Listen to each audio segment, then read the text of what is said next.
Me revoilà avec le 203. Celui-ci, il va être assez court puisque ce sont les équations et ce sont carrément les équations du premier degré. Alors, les équations du premier degré, ce sont des équations du type 5x moins 2 égale 8. Il faut juste savoir que quand il y a un égal, c'est comme s'il y avait une frontière. Dès qu'on passe de l'autre côté, le moins devient plus, le plus devient moins. Le fois devient le plus devient moins, le moins devient plus, le fois il devient divisé et le divisé il devient fois. C'est quand même en général assez fort connu ce genre de choses. Donc ici forcément dans les équations du premier degré on veut trouver x. Le moins 2 on passe de l'autre côté, ça devient 8 plus 2. Donc 5x vaut 10. Si 5 coca valent 10 euros, et bien 1 coca ça vaut 10 divisé par 5 et donc ça fait 2. Youpi youpi. C'est clair que c'est pas le point le plus dur. Donc vous avez des équations comme ça. Ou alors c'est vrai qu'ils peuvent introduire des équations un peu avec des parenthèses. Si on prend ceci, 6 fois x plus 3 fois x plus 9 qui est égal à 63. Comment est-ce qu'on résout ça? Il faut vraiment toujours liquider d'abord les parenthèses. Si on liquide d'abord les parenthèses, on a 6x plus 18 plus 3x plus 27 qui vaut 63. Là, vous avez droit à une calculatrice. J'aime bien toujours un peu insister là-dessus.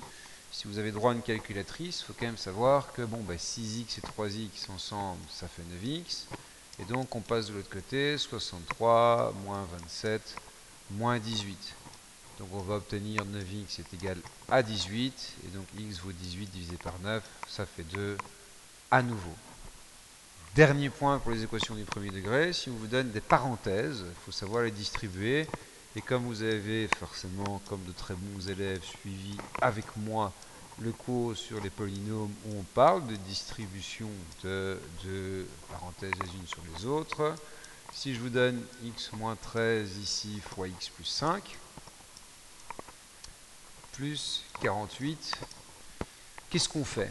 Écoutez, qu'est-ce que vous voulez faire? Vous avez parenthèse, on distribue. Alors, on prend le x fois x carré, x fois moins 6, moins 6x, moins 7 fois x, moins 7x, moins 7 fois moins 6, moins par moins, ça fait plus 42, plus 6x, moins 72, qui vaut x fois x carré, x fois 5, 5x, moins 13 fois x, moins 13x, et moins 13 fois 5, ça fait moins, et j'ai failli écrire une connerie, 65, je m'en sors bien. On a un x carré à gauche, on a un x carré à droite, ils vont s'annuler. Moins 6x plus 6x, ça s'annule. Donc à gauche, il me reste moins 7x, et 42 moins 72, ça fait moins 30. À droite, qu'est-ce qu'il nous reste? 5 moins 13, ça fait moins 8x, et moins 65 plus 48, vous faites moins 65 plus 50, ça fait moins 15, et puis moins 2, ça fait moins 17. Si on passe tout de la même côté, je vais passer le moins 8x de l'autre côté, ça fait moins 7x plus 8x, et le moins 30, je passe ici, ça fait 30 moins 17. Donc moins 7 plus 8, ça fait 1x qui vaut 13. Et voilà la bonne réponse. Si à l'examen vous n'êtes pas sûr de votre coup d'ailleurs, ayez le courage de remplacer x par 13 partout et vous pourrez directement voir dans l'énoncé de départ si ce que vous avez mis est correct. Voilà tout ce qui est pour les équations du premier degré. Ensuite on passe à celle du second degré.